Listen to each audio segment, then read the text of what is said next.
Welcome to Savitri kitchen.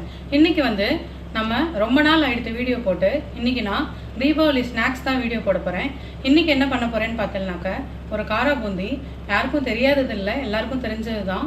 அதுக்கு என்ன measurement என்னென்ன எப்படிங்கிறத நான் காட்ட போகிறேன். ஒரு காரா பூந்தியும் ஒரு துக்கடா, அதாவது ஒரு மைதா மாவும் கோதுமை மாவும் கலந்து ஒரு பிஸ்கெட் மாதிரி பண்ண போகிறோம். காரம் போட்டு எப்படி பண்ணலாம், என்னென்ன இன்க்ரீடியன்ஸ் தேவைங்கிறத பார்க்கலாம் வாங்க. காரா பூந்திக்கு கடலை மாவிங்க நான் ஏற்கனவே நல்லா சளிச்சு எடுத்து வச்சுட்டுருக்கேன். அரிசி மாவு துளி சேர்க்கணும், அதுக்காக அரிசி மாவு. வேர்க்கடலை நான் பச்சை வேர்க்கடலை வச்சுட்டுருக்கேன், வறுத்து எடுத்துக்க போகிறோம். கருவேப்பிலை துளி வறுத்து எடுத்துக்கிறதுக்கு. இங்கே இந்த கடலை மாவுக்கு தேவையான மிளகாப்பொடி, மஞ்சப்பொடி, பெருங்காயம், உப்பு எல்லாமே சேர்த்து ஒரு பாத்திரத்தில் எடுத்து வச்சுட்டுருக்கேன். கடலை மாவு பார்த்தீங்கன்னாக்க நான் நல்லா இப்படி கை அளவில் இந்த மாதிரி ஒரு 5 கை கடலை மாவு எடுத்து வச்சுட்டுருக்கேன். இந்த 5 கை கடலை மாவுக்கு ஒரு 2 கை அரிசி மாவு போட்டுக்கலாம்.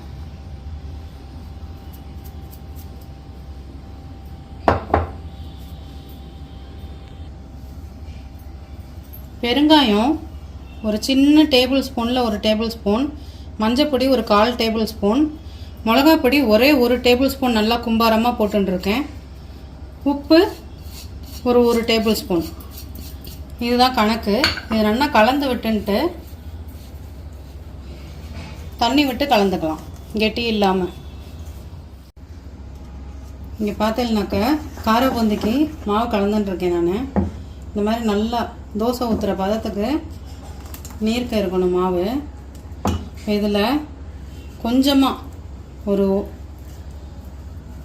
3 பிஞ்ச் அளவுக்கு சோடா உப்பு சேர்த்து கலந்து இதை ஒரு 5 நிமிஷம் தனியாக வச்சுருவோம். அடுத்து அந்த மைதா பிஸ்கெட்டுக்கு பிசைஞ்சு காட்டுறேன் மாவு. இப்போ மைதா பிஸ்கெட்டுக்கு பார்த்தீங்கன்னாக்கா இங்கே நான் மைதா மாவு அதே மாதிரி கை அளவில் ஒரு 3 கை எடுத்துட்டுருக்கேன். இந்த 3 கை மைதாவோட ஒரு 2 கை கோதுமை மாவு அதையும் சேர்த்துக்கலாம். சும்மா ஒரு பிடிச்ச பொடி அரிசி மாவு சேர்த்துன்ட்டு இங்கே நான் கருவேப்பிலை பிச்சு வச்சுட்டுருக்கேன். மஞ்சப்பொடி 1/4 ஸ்பூன், ஓமம் நல்லா கையால் தேய்ச்சி எடுத்து வச்சுட்டுருக்கேன். ஓமம், உப்பு இதனாலையும் போட்டுக்கலாம். இதுக்கு அதே மாதிரி ஒரு 3 பிஞ்சு சோடா உப்பு போட்டுட்டு மிக்ஸ் பண்ணிவிட்டு நல்லா சப்பாத்தி மாவு பதத்துக்கு பிசைஞ்சு எடுத்துட்டுருவோம். இப்போ இந்த மைதா பிஸ்கெட்டுக்கு பார்த்தீங்கன்னாக்கா வரணும், அங்கே இங்கே கொஞ்சம் மாவாக தெரியறதுன்னு இந்த அளவுக்கு மாவை பிசைஞ்சுன்ட்டு நம்ம இங்கே சுட்டெண்ணெய் ஏற்கனவே ரெடி பண்ணி வச்சுருக்கேன். அதுலேருந்து ஒரு 1/2 குழிக்கரண்டி சுட்டெண்ணெய் இந்த மாவில் விட்டுட்டு நல்லா பிசைஞ்சுன்றணும். சூடாக இருக்கும், கை பக்குவமாக பார்த்து பிசையணும்.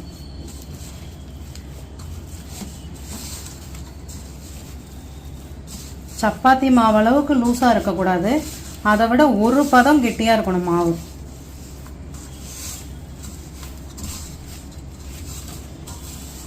நம்ம சுட்டெண்ணெய் ஊற்றி பிசையும் போது நம்ம மொறுன்னு கிடைக்கும் நம்மளுக்கு. இப்போ பூந்தி பொரிக்கிறதுக்கு நான் எங்கள் இடத்துல பூந்தி கரண்டி இருக்குது, அதனால எடுத்துகிட்டு இருக்கேன். எங்கள் இடத்துல பூந்தி கரண்டி இல்லைனாக்க எல்லா இடத்துலையும் இந்த கரண்டி இருக்கும், கண்ணு வச்ச கரண்டி, இதில் போட்டுக்கோங்க. அப்படி இல்லை இது இருக்குன்னா இதுலேயும் போட்டுக்கலாம். இப்போ நான்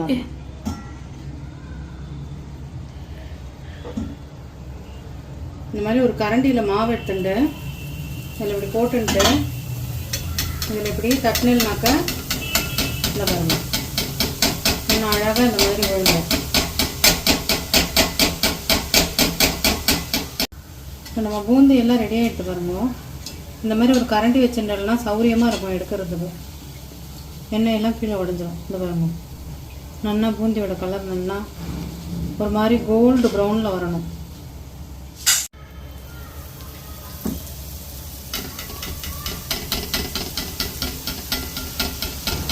இந்த மாதிரி ஃபுல்லாக நம்ம எல்லா பூந்தியும் தட்டி எடுத்துக்கலாம்.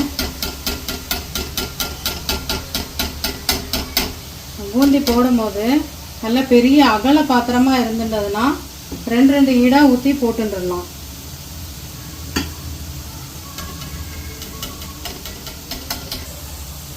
ஒன்ஸ் நீங்கள் பூந்தி இப்படி தட்டின்ட்டு லேசாக இந்த மாதிரி கரண்டியால் திருப்பி திருப்பி விட்டுக்கோங்க. எண்ணெய் பார்த்தீங்கன்னா மீடியமில் வச்சுக்கோங்க. ரொம்ப ஹையாகவும் வேணாம், ரொம்ப லோவாகவும் வேண்டாம். முதல்ல நல்லா ஹை ஃப்ளேமில் வச்சுட்டு எண்ணெயை நல்லா காய விட்டுன்றோங்க. காய விட்டுன்ட்டு மீடியம் ஃப்ளேமில் ஆக்கின்றோங்க அடுப்பை. நம்ம மைதா பிஸ்கெட்டுக்கு பிசைஞ்சு வச்ச மாவு பூந்தி போட்டு எடுக்கிற வரைக்கும் நல்லா ஊறிருக்கு.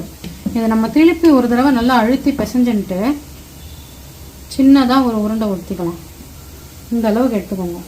இந்த அளவுக்கு ஒரு 2 சப்பாத்தி மாவு சேர்த்து உருட்டுற சைஸுக்கு ஒரு உருண்டி எடுத்துக்கோங்க. இந்த பக்கம் பாருங்க, பூந்தி கடைசி பொரிக்கிறேன். நல்லா புரிஞ்சிருக்கு பாருங்க. கலர் தெரியறதா உங்களுக்கு? நல்லா கோல்டன் ப்ரௌனில். எப்போவுமே பக்ஷணம் பண்ணும்போது அடுப்பை மீடியம் ஃப்ளேமில் வச்சுட்டு பொறுமையாக பண்ணாதான் எல்லா பக்கமும் நல்லா வெந்திருக்கும். இல்லைனாக்கா சவுக்கு சவுக்குன்னு இருக்கும் பூந்தி. நீங்கள் எடுத்து போடும்போது இந்த மாதிரி வடிகூடியில் டிஷ்யூ வச்சுன்னு போட்டேன்னாக்க எண்ணெயெல்லாம் இருந்தால் அதில் இஞ்சின்றோம். இப்போ நம்ம இந்த பூந்திக்கு தேவையான நிலக்கடலை எடுத்து வச்சோம் பார்த்தீங்களா, அதை இதில் பொரிச்சுட்டுருங்க.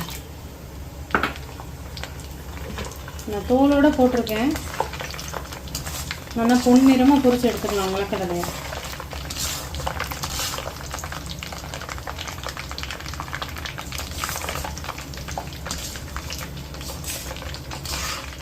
இப்போ நம்ம போட்ட நிலக்கடலை பார்த்தீங்கன்னாக்க இந்த பாருங்க நல்லா தெரியும் உங்களுக்கு, நல்லா வெந்திருக்கு. இப்போ கருவேப்பிலை எடுத்து வச்சுட்டோம் இல்லையா, அதை போட்டுருந்தோம். நல்லா கிறிஸ்பி ஆகும் கருவேப்பிலை. இந்த நம்ம வறுத்த நிலக்கடலைக்கு மட்டும் துளி உப்பு போட்டு கலந்து விட்டுன்றோம்.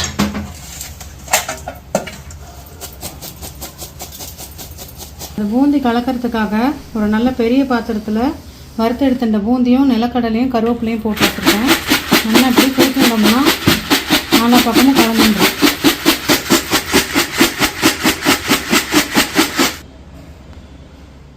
இப்போ நம்ம இந்த மைதா மாவை இங்கே நான் அரிசி மாவு வச்சுட்டுருக்கேன் துவச்சிக்க. நீங்கள் அரிசி மாவும் வச்சுக்கோங்க, இல்லை மைதா மாவு கோதுமை மாவு எதுவும் இல்லை. லேசாக துவச்சுன்ட்டு ரொம்ப தின்னாக வேண்டாம், கொஞ்சம் திக்காக உருட்டி எடுத்துட்டுருந்தோம். சப்பாத்தி மாவு மாதிரி தேய்ச்சிக்கோங்க.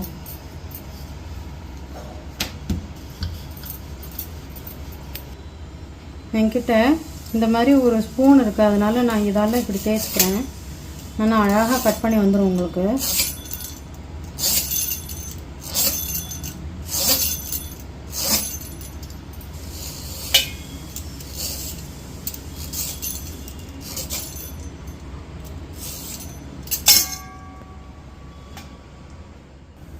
இப்போ நம்ம எல்லா மாவையும் தேய்ச்சி இந்த மாதிரி பிஸ்கெட் மாதிரி பண்ணி எடுத்துட்டாச்சு.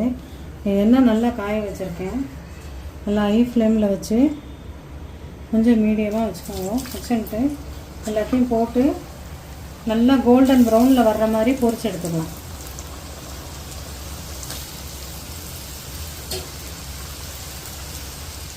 இவங்க நல்லா நம்ம சோடா உப்பு போட்டு மாவு பிசைஞ்சு நல்லா ஒரு அரை மணி நேரம் விட்டனால நல்லா இவ்வளோ புஃப்னு வந்துருக்கு பாருங்க. நல்லா கோல்டன் ப்ரௌனில் ஆகுது பாருங்க.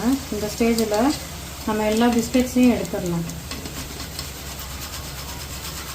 எப்போவுமே வடிகூடையில் இந்த மாதிரி டிஷ்யூஸ் புதுசாக மாற்றிக்கோங்க.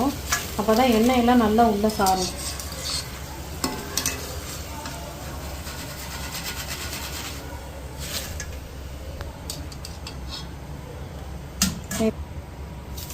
இதே மாதிரி எல்லா ரவுண்டு பிஸ்கெட்ஸையும் போட்டு பொரிச்சு எடுத்துடலாம்.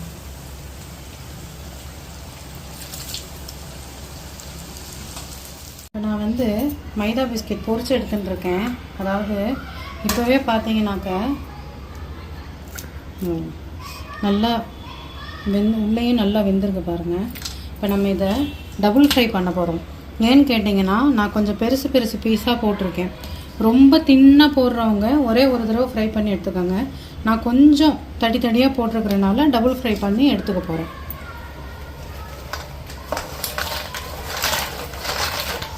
இப்போ நம்ம அடுப்பில் போட்டு 5 நிமிஷம் ஆகிடுத்து.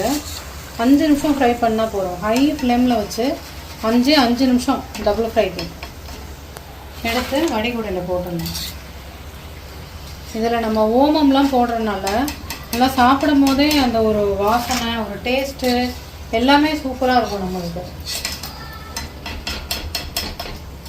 இது வந்து ஆக்சுவலாக வெறும் மைதாவில் பண்ணுவாங்க. கொஞ்சம் குழந்தைங்க, வயசானவங்க எல்லாம் இருப்பாங்கங்கிறதுக்காக நான் வந்து மைதாவோட குவான்டிட்டி கூடையும் கோதுமை மாவோட குவான்டிட்டி கம்மியாகவும் போட்டு பண்ணியிருக்கேன். உங்களுக்கு வேணும்னா ஃபுல்லாக கோதுமை மாவுலேயும் பண்ணிக்கலாம்.